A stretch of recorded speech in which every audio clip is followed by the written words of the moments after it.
என்னை சுமப்பதனால் இறைவா உம் சிறகுகள் முறிவதில்லை. அள்ளி அழைப்பதினால் இறைவா உம் அன்பு குறையவில்லை. என்னை சுமப்பதனால் இறைவா உம் சிறகுகள் உரியவில்லை.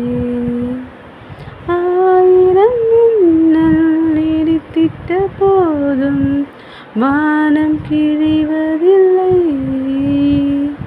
ஆயிரம் மயில்கள் அதிர்ந்திட்ட போதும் நதிகள் அழிவதில்லை. என்னை சுமப்பதனால் இறைவா உந்தன் சிறகுகள் முறிவதில்லை.